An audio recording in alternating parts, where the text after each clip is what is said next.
안녕하십니까, 솔몽입니다. 제가 좀 코감기에 걸려서 좀 양해 부탁드리고요. HLB 지금 다시 이제 전고점 넘어서 상승하고 있는 종목이 하나 있는데요. 그걸 조금 분석드리고, 제가 사실 이 분석을 자세히 지난 주말에 남겼었는데 그 녹화가 잘못돼가지고 다시 녹화하고 있습니다. 좀 간단하게만, 어차피 그냥 위험한 종목이라는 결론인데, 그러니까 제가 블로그나 이렇게 말씀드렸을 때 정말 아주 드물게 전고점을 넘는 종목이 있다는 얘기를 제가 드린 적 있죠. 아주 드물게. 근데 그 종목이 하나 나온 겁니다. 이 종목도 그렇고 또 하나 이제 한올 바이오파마도 조금 상황 따라서 넘을 것도 같은데, 근데 결론은요, 여러분, 요거는 세력들의 매집이 다 안 풀려서 그래요. 그러니까 여러분이 바보가 아니라면 신라젠, 뭐 삼성바이오, TC준 뭐 많았죠. 그동안에 다 뻥이었던 종목 많은데, 여기서 이제 또 속으시는 분은 없으시겠지만 단타 치러 들어가신 분들은 꽤 될 것 같아요. 단타를 치더라도 얼마나 높은 레벨이고 얼마나 위험한가에 대한 게 있어야 되는데, 일단 PBR 같은 경우, PBR에 대한 개념을 뭐 여러분 어렵죠. 그냥 이렇게 생각할게요. 보통은 한 배에서 두 배다, 그렇게 생각하시면 되고, PBR이 10배가 넘어가면은 굉장한 고평가입니다. 10배. 그러니까 거의 드물어요. 10배 넘는 게. 근데 지금 이 종목은 오늘 가격했을 때 37배예요. PBR.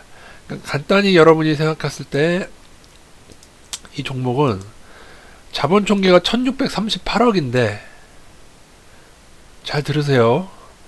자본 총계가 1638억인데 주가가 지금 6조 원인가 그래요. 오늘 기준으로 볼까요? 오늘 기준으로 주가가 6조 5천억이죠. 예, 그래서 이게 37배가 나오는 거예요. 그리고 이제 이 종목은 이제 신라젠처럼 적자 종목이죠. 그래서 이게 이제, 이걸 여러분이 어떻게 설명드리면 쉬울까 생각했는데, 제가 지난번 녹음할 때 좀 다 살펴봤어요. 그러니까는 결국에는 처분을 못하면은 다시 올리는 겁니다. 처분을 못하면 다시 올리는 건데, 여기, 그러니까 간단하게 넘어갈게요. 제가 여기를 다 나중에 자세히 뜯어봤는데, 거래량이 아주 적다고는 볼 수가 없어요. 그러니까 고점에서 거래량은 이제 어떻게 보면 여기서부터 매집했던 작전 애들이 털어내야 되는데, 여기서 거래량들을 제가 쭉 따져봤더니, 아주 적다고는 볼 수 없지만, 그래도 처분 거래량이라고 보기에 조금 애매한, 음봉, 양봉 따졌을 때, 그랬고, 물론 그렇다고 해서 처분을 일부 안 했다라고 보기는 어려운데, 문제는 이제 여기서 거래량이 빵 나죠. 그러니까 여기서 떨어질 때, 여기서 보니까 이게 양봉이더라고요. 오히려 음봉, 크게, 그러니까 뭐, 간단하게 설명드리겠습니다. 여기 보시면, 음봉, 그러니까 악재가 나서 미국 FDA인가 거기 통과 안 돼가지고 이렇게 된 거 아닙니까? 아마 그 뉴스일 거예요. 뭐 안 좋은 뉴스 나서 이렇게 떨어지고 난 다음에, 근데 음봉 날은 거래량이 적어. 여기 보시면 거래량이 없잖아요. 그죠? 매수한 사람도 없고, 보통은 단타로라도 매수가 많이 들어오는데, 그러다가 이제 오히려 하락할 때 유날이 양봉, 작지만 양봉 거래량입니다. 그래서 뭔가가 개입을 했다. 이날 거래량이 2,500만 주예요.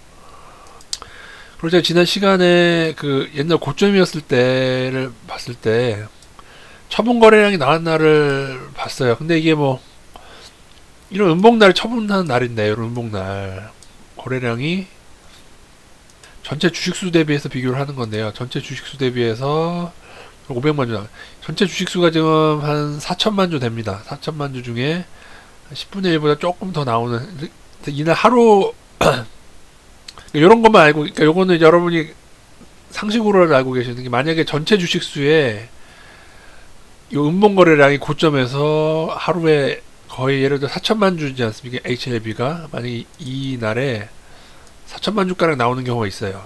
지금 여기 4, 500만 주지만 요런 날에 4천만 주가 나올 때는 그 종목은 끝입니다. 일봉으로 끝이에요. 그때는 보통 그 각종 호재 뉴스와 함께 처분하는 건데, 이거는 그렇게까지 처분하는 건 아닌 것 같아요. 그렇다고 해서 10분의 1, 뭐 15% 정도가, 거래량이 15% 정도의 음봉이 두 번 나왔고, 그리고 어차피 여기서도 조금씩 처분하려고 했는데 거래량이 너무 작죠. 그래서 이거는 처분을 안 했다고 하기도 애매하고 일부 처분했을 거다라고 보는데, 근데 그 일부 처분한 거를 어떻게 하다 나중에 이렇게 악재가 나서 떨어지고 나니까 일부 주포가 다시 담은 거죠.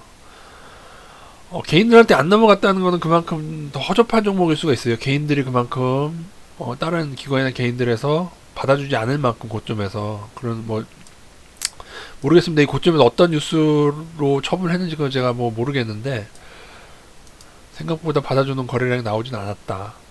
그래서 이걸 봤을 때 이제 매물대 차트를 봐야 되는데 차트 형태를 보면 매물대 차트라는 게 있습니다. 여러분이 매물대 차트를 누르시면은 그거에 대한 매물대가 나와요. 주봉으로 한번 볼게요. 긴 기간 동안 봤을 때 매물대 차트를 봤을 때 그러니까는 매물대는 이제 거래량입니다. 여기 보시면은 그래요. 뭐 이거 뭐 이 종목 위험하다는 결론 여러분한테 이제 주식 강의식으로 해서 한번 드려볼게요. 이게 매물대가 이만큼 나왔다. 이 구간에서의 거래량이 이만큼 나왔다는 겁니다. 근데 오히려 제일 많은 거래량은 이쪽이죠. 기간을 좀 더 길게 잡으면은 당연히 이 바닥에 매집했을 때 여기 매집했겠죠. 여기 매집 기간일 거고 작전한 애들이 매집하는 기간 여기 이 정도까지 매집했을 때 밑에 거래량보다 이 거래량을 비교했을 때 상대적으로 좀 작죠. 그러니까 이게 나올 수가 있는 거예요. 거래량상으로. 그래서 사실 이것도 적다고 볼 수가 없어요. 왜냐하면은 시총이 높기 때문에. 결국 그 얘기는 애매한 처분이지만 나중에 얘네들이 다시 작전한 애들이 받아 올리기로 결정을 한 겁니다. 이럴 경우에는 여러분 쩐이 있어야 돼요. 쩐이 있어야 된다는 거예요. 쩐을 나중에 쩐을 이제 공급 받아서 다시 작전을 하는 건데 제 기억으로는 보십시오. 여기 이 고점이 거의 지금 15만 원인데 15만 원 아니지 않습니까? 지난 전고점이 15만 원. 전고점이 15만 원인데 그러니까 제 기억으로 이런 종목을 본 적은 있어요. 근데 굉장히 드물었고 여기 한 2배 정도 갔던 종목을 봤던 기억이 있습니다. 2배 정도. 그 이상 종목이 있긴 있었을 건데 기억에는 없어요. 그리고 따져야 될 거는 첫 번째 상승 때에 얼마 올랐냐? 바닥이 13,000원에서 15만 원이니까 10배 올랐죠. 그죠? 첫 상승 10배, 두 번째 상승 합치면은 13,000원에서 이제 거의 조금만 더 오르면은 15배에서 이제 상황 따라 20배까지 가는 거죠. 그리고 얘네들이 다시 올리는 걸 봤을 때, 일단 미국의 FDA 빠꾸 맞고, 그죠? 빠꾸 맞고, 하락한 다음에 여기서는 또 이제 어떻게 되냐면 어떤 외국계 제약회사랑 같이 중동과 아프리카 진출 나온다고 하면서 올린 거예요. 이게 뭐 데자뷰가 되죠. 신라젠 데자뷰가 되죠. 신라젠도 뭐 안 되니까는 뭐 이거저거 다른 데서 통과해 본다고 뭐 그런 종목도 있었지 않습니까? 그러면은 저한테 물으실 거예요. 그러면 이 거래량을 분석하고 그럼 분석해서 이런 종목 하는 거 이런 걸 먹지. 너 그렇게 분석할 능력 있으면. 근데 이게 애매한 것이 예를 들어 여기 그러니까 이 거래량이 적은 종목이 또 있어요. 메디톡스도 그렇고 이 거래량이 적은 종목들이 있어요. 그럼 그 종목들이 이렇게까지 하락한 후에 다시 상승할 거냐 하는 거는 첫째 주포들의 쩐의 능력에 따라 달라요. 만약 여기까지 떨어졌어도 주포가 쩐이 없으면 다시 못 올려요. 왜냐면 그동안 일부 처분된 거 그게 뭐 10분의 1이든 뭐 20%든 30%든 그들 처분한 거래량인데 그걸 다시 감아서 올려야 되는데 그나마 이거는 이제 많이 거의 초창기 가까이 떨어졌으니까 얘네를 다시 산 거고 메디톡스는 약간 중간쯤이죠. 지금 한 이쯤이에요. 이걸로 치면 메디톡스 80만원 찍고 30만 많이 떨어지긴 했지만 원래 가격으로 오지 않았기 때문에 그래서 다 그렇게 낙관할 수는 없지만은 일부 종목은 그러니까 허접한 종목일수록 처분이 안 된 종목일수록 다시 이런 게 나올 수 있다는 거 그리고 이게 클 수 있다는 거 그래서 메디톡스도 지금 무너지고 있죠. 거기도 뭐 중국 수출 그게 또 물 건너갔어요. 다 똑같은 건데. 그래서 어쨌든 이런 종목이 여러 개 중에 하나 정도 나온다. 제가 볼 때 한올 바이오파마도 지금 PBR이 10배 이상 수준인데 그것도 이제 당연히 고평가죠. 근데 그 종목도 조금 조짐이 있습니다. 그러면 이 종목들의 나중에 물론 이제 이론적으로 얘네들이 다시 거의 99% 매집을 했을 때는 어디까지 올지 얘네들 마음일 거예요. 근데 공매도가 당연히 늘어나겠죠. 공매도가 당연히 늘어나고 이제 공매도 비중이 이제 또 뭐 뉴스에 보니까 공매도를 엿먹이고 오르는 뭐 종목이라고 또 뭐 이 종목을 또 찬사하는 뉴스들이 뜨는데 공매도 세력은 이 주포들랑은 다른 세력인데 고평가된 종목들로 들어가는 공매도 세력이 있습니다. 외국계 많고 우리나라 기관들도 투자할 수 있고 개인들만 할 수가 없어요. 그러니까 이게 너무 불공평해요. 그러니까 공매도를 없애던지, 아니 외국인과 기관만 할 거면 공매도를 없애던지 말이죠. 아니면 할 거면 개인들도 공매도를 하게 해주던지 그렇게 반드시 바뀌어야 되는데, 외국계 기관에서 얼마나 우리나라 금융기관에 많이 관여하고 돈으로 얽혀 있으면은 이렇게 나라 팔아먹을 일이지 않아요. 이게 여러분 외국계가 다 관여돼 있고 이 상승에 제가 보니까 다 카운터파트, 그러니까 계약해주는 외국계가 있어서 좀 국부가 유출되고 있어요. 제가 하나하나 다 따져보니 삼성바이오, 셀트리온 뭐 이거저거 다 할 거 없이 심지어 유한양행까지 계약을 받아주는 카운터파트가 있고 허위예요 다. 뭐 한미약품 다 허위로 받아주고, 근데 보면은 걔네들이 뭐 이미 일부 CB나 그걸로 투자가 들어와 있어 외국인 애들. 그러니까 희한하죠. 이건 제가 HLB인지 모르겠지만 다른 종목을 예를 들면 이 낮은 가격에 셀트리온 같은 경우는 외국계 회사에서 CB나 여러 형태로 들어와 있어요. 삼성바이오도 그 어디야? 갑자기 기억 안 나는데 마크로제니가 어딘가 걔네 있잖아요. 그렇게 해놓고 주가 올리고 외국계가 관련돼 있다고요. 외국계. 그리고 어떻게 했어요? 셀트리온 같은 경우에는 이렇게 산 외국계들이 고점에서 블록딜 했어요. 그러니까 셀트리온 거래량도 따져봐야 되는데 셀트리온은 거래량이 꽤 블록딜에서 나왔기 때문에 셀트리온의 경우 이걸 기대한다. 물론 따져봐야 됩니다. 거래량 따져봐야 되는데 셀트리온에서도 많이 하락한 다음에 올릴 겁니다. 근데 제자리로 오지 않고 셀트리온 다 이쯤이잖아요. 그러니까 다른 거예요. 반등폭이 다 다를 수밖에 없어요. 그래서 전체 주식수로 처분 거래량을 따져서 다시 제자리로 온 것이. 근데 제가 좀 죄송한 게 지난번에 제가 하락을 안 한 줄 알고 HLB를 잘못 언급한 적이 있어요. 동영상 가격 어디 있을 텐데 HLB가 아니라 다른 종목이었는데, 그래서 이런 거 어떻게 나온다? 거의 예전 제자리 수준까지 떨어진 종목에 한해서 나오는 것이다. 중간에 걸린 애들은 나오기가 힘들어요. 있긴 있어요. 중간에서 올리는 애들도 본 적이 있어요. 있긴 있는데 걔네들은 여기 이 고점 거래량이 매우 적어야 돼요. 거의 뭐 처분을 못했다 싶은 애들만 여기서 다시 오르는 거예요. 이렇게. 그래서 이거는 다시 거의 제자리로 온 다음에 요 거래량, 이 거래량이죠. 요 거래량, 요날 주봉인데 요날 음봉이 아니에요. 음봉이었으면은 제가 볼 때 끝이에요. 음봉이면은 털린 거잖아요. 양봉이었어요. 양봉. 그러니까 뭔가 들어와서 바닥 간 거죠. 그래서 지금은 그냥 이것도 수박 겉핥기고요. 이런 거 단타 하시려면 매일 거래량을 봐야 되는데, 이제 거래량이 나오면 끝이죠. 거래량이 나오면 끝인데 결국에는 공매도 때문에 또 나중에 상승은 좀 제한될 것 같고, 제가 볼 때 많이 올라봐야 지난 고점이 15만원이었으니까 많이 가봐야 한 30만원? 그건 또 보장된 건 아니고, 그에 비해서 신라젠은 이거보다는 고점 거래량이 많았어요. 제 기억에. 신라젠 볼까? 신라젠도 이제 뭐 원래 가격으로 떨어졌다고 볼 수도 있는데, 그럼 이것도 따져봐야 되나 싶은데,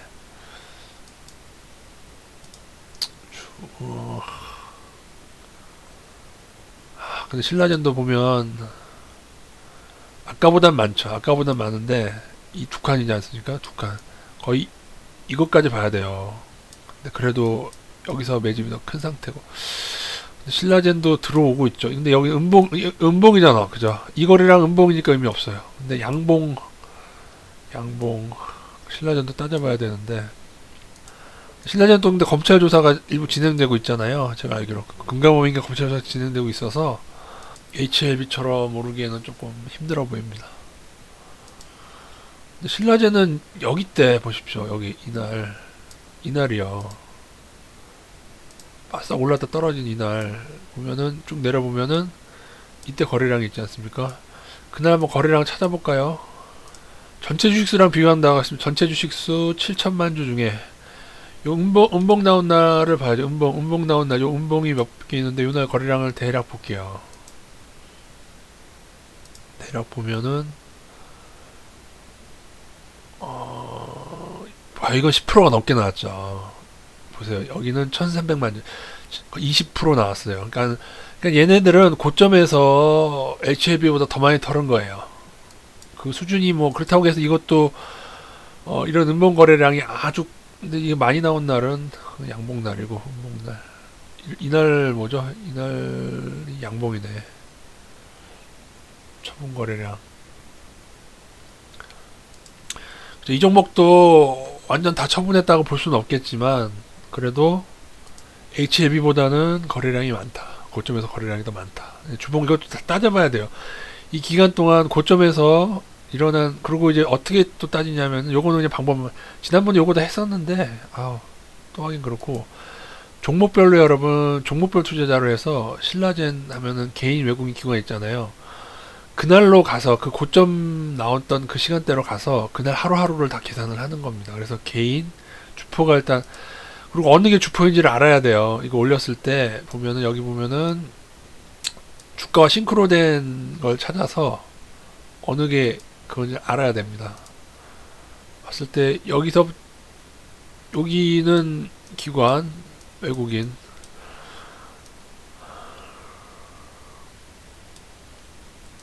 얘네는 외국계 자금이 조금 작전에 쓰였다고 보여집니다. 이거 봤을 때. 그리고 근데 이게 순매수만 볼 게 아니고 그날 그러니까 예를 들면은 HLB를 잠깐 보여드릴게요. 방법만 잠깐 설명하고 넘어갈게요. HLB. 상한 들어간 날 외국인이 순매수로 외국인이에요. 외국인이 순매수 했는데, 근데 이 순매수고 매수를 볼게요. 매수량은 개인이 월등히 차이가 나죠. 10배가 넘죠. 개인이 이거 7천억 매수 아닙니까? 7천억인데요. 아닌가? 이게 단위가 100만원, 100만원, 1000만억. 매도도 많았어요. 그러니까는 이 중에 단타가 상당히 많았을 거고, 어쨌든 순매수는 외국인이지만 매수세 자체가 많았던 거는, 그러니까 개인도 일부 올리는 주포 애들 따로, 그리고 매도하는 단타 일부 있던 개인들 따로 있을 거 아닙니까? 이런 식으로 해서 싹 다 조사를 해서 주포가 어디냐를 봐야 돼요. 그 고점에서 다 분석을 해서 걔네들이 나갔냐 들어갔냐 음봉이냐 양봉이냐 다 따져서 결정을 하는 겁니다. 근데 이렇게 해서 예를 들어 여러분이 들어갔다고 쳐요. 근데 그래도 그러니까 제가 경험적으로 봤을 때 이러다가 종목이 검찰 조사나 받거나 아니면 일부 최대주주가 배반을 하거나 최대주주 물량 빵 나오죠. 그러면은 그냥 무너져요. 거의 하한가 들어가면서 거래량 없기 때문에 하한가 몇 방을 맞게 돼요. 그리고 얘네들이 만약에 올렸을 때 받아줄 애들을 찾을 겁니다. 뭐 예를 들어 가장 좋은 건 펀드죠. 펀드나 국민연금이 받아주면 더 좋겠죠. 얘네들 입장에서 국민연금 받아내면 그건 진짜 개놈들이지. 그런 경우도 있고, 또 하나는 그냥 자금을 붓는 경우가 있어요. 다단계식으로 자금을 어디선가 수혈해서 이런 이득을 준다고 하고 계속 이자를 돌려주면서, 예전에 루브가 그랬죠. 그래서 그냥 돈을 쏘아 붓고 마지막 걸린 사람이 끝내게 하는 경우도 있고. 그래서 이제 나중에는 이제 거래량이 문제인데, 거래량이 얼마가 나오느냐에 따라서 거래량이 언젠가 또 터질 겁니다. 지금보다 많은 거래량이 터질 거고, 계속 부어 없애는 다단계식일 거냐 아니면 어느 펀드에 넘기는 걸 거냐, 어떤 거에 따라서 나중에 급등락할 때 고점에서 급락하는 패턴이 달라집니다. 근데 제가 볼 때 오르면 오를수록 개인들 매수 많을수록 외국인들 공매도를 칠 거기 때문에 공매도 양 늘어나면은 상승은 제한될 거고, 엿을 먹이긴 어떻게 먹여요. 이거 자체가 작전인데 참 속기 쉽지 않죠. 미국에서 잘못된 거 중동이나 아프리카로 가서 뭔가 하는 것처럼 또 외국계 제약사를 또 물어왔어요. 근데 어차피 이제 얘네들도 조단위 게임에서 어차피 이제 죽는 입장이니까, 물린 채로 죽는 입장이니까 이거저거 호재, 회사와 내통된 작전 세력과 회사가 내통된 종목에서만 나올 수 있는 겁니다. 작전 세력 따르면 이렇게 뉴스랑 이게 싱크로가 되질 않아요. 그래서 너 오보다 HLB야. 그리고 나중에는 처참히 제가 볼 때 이 종목은 장기적으로 100분의 1까지 떨어집니다. 현재 20만원이죠. 장기적으로 그래서 물론 몇 년 갈지 몰라요. 장기적으로 이 종목 2,000원까지 떨어집니다. 아니요, 상장 폐지될걸요. 아마 해먹을 막 해먹고, 부실기업이니까 이런 게 나오는 겁니다. 근데 너무 욕심부리고, 이거 누가 받아주나? 또 펀드가랑 약속이 돼 있나? 그리고 또 쪽박본도 생기는 거고. 마지막으로 요 얘기 하나만 드리고 마감하겠습니다. 그러니까는 이 작전 세력들이 얼마나 금감원이나 우리나라 어떻게 보면은 검찰까지 얕보고 이런 일들을 벌이는가. 특히 외국계들이 관여되어 있기 때문에 잘 건드리지 못하는 측면이 있을 수가 있습니다. 근데 가만 생각해보면 이거는 상당한 국부의 육출이에요. 우리나라 이 체계가 기관, 국내 기관, 외국 기관, 큰 손에 의해서 좌지우지되게 모든 판이 짜여져 있어요. 그러니까 개인들만 주관하게 짜여져 있는 거예요. 공매도만 외국인과 기관만 칠 수 있게 해놓은 것 자체만 봐도 그렇습니다. 그럼 새 정부 들어서 노력을 안 한 건 아니라고 생각해요. 근데 노력은 했는데, 그러니까 조사도 일부 했고, 삼성바이오라든가 셀트리온도 조사했는데, 셀트리온 제일 한 달 전 뉴스인가 진짜 어이없는 뉴스. 셀트리온 헬스케어의 실적 잡는 그 과잉 계산이 실적을 넘겨잡는 그게 문제가 있다는 일부 관계자 증언이 있는데, 근데 그 관련자 증언 뉴스를 제가 설명드린 겁니다. 뉴스에 나온 내용이에요. 그런데 만약에 그거를 발표하게 될 경우 소액주주 등이 피해를 보고 시장에 악영향을, 그러니까 당연히 대형주니까 대형주 시가총액 상위가 될 정도로 작전을 한 종목인데, 그럴 경우 증시 충격이 있고, 증시 충격이 하면 어떻게 되죠? 또 개인들 아우성 커지고 지지율 떨어지죠. 지금 지지율 생각해서 지금 제가 볼 때 그 발표 안 하는 것 같아요. 비트코인 때도 그랬지만 아무리 지지율이 떨어지고, 그러니까 보세요. 만약에 이거를 그대로 두면은 다시 이렇게 오른다고 쳐봐요. 그럼 나중 개미는 안 망합니까, 여러분? 나중에 개미는 안 망하냐? 그럼 뭐 다음 정부로 넘기면 그만이에요. 제가 볼 때 이거는 직무유기입니다. 금감원과 정부의 직무유기다. 그리고 제대로 하나라도 좀 조져봐라. 아니 지금까지 한미약품 비롯해서 제가 경고한 종목들 다 떨어진 거, 물론 경고하고도 더 오른 종목 있지만, 올랐지만 또 떨어지지 않습니까? 한미약품 같은 경우는 제가 고점 거의 맞췄어요. 한미약품, 영진약품 맞춘 거 있고 고점 틀린 거. 근데 셀트리온 같은 경우 제가 경고하면서도 이 종목 얼마든지 올릴 수 있는 종목이라는 얘기를 드렸었어요. 거래량상으로 그랬어요. 그때 원래는 주가 조작 때 걸렸어야 될 종목을 유야무야 넘어가면서 말씀드렸는데, 이렇게 된 결과가 뭐냐, 조 단위로 제가 볼 때는 외국계로 넘어간 돈이 전체 이 작전한 종목이 많았기 때문에 제가 볼 때 한 10조 원 이상 국부가 유출됐을 거라고 저는 봅니다. 저는 그렇게 봐요. 셀트리온에서만 블록딜한 거 쳤을 때 상당히 외국인들 거하게 해먹고 나왔고요. 이거저거 다 합쳤을 때 TCD나 여러분 다 시총이 다 조 단위까지 올려놨어요. 1천억이나 2천억대 수준이어서 시가총액을 10배, 20배 띄워서 조 단위로 만들어 놓은 다음에 그 위에서 어떤 블록들은 심지어 국민연금은 셀트리온 그 주가 낮았을 땐 투자도 안 하다가 고점에서 받아냈다니까요. 제가 볼 때 금융계의 적폐를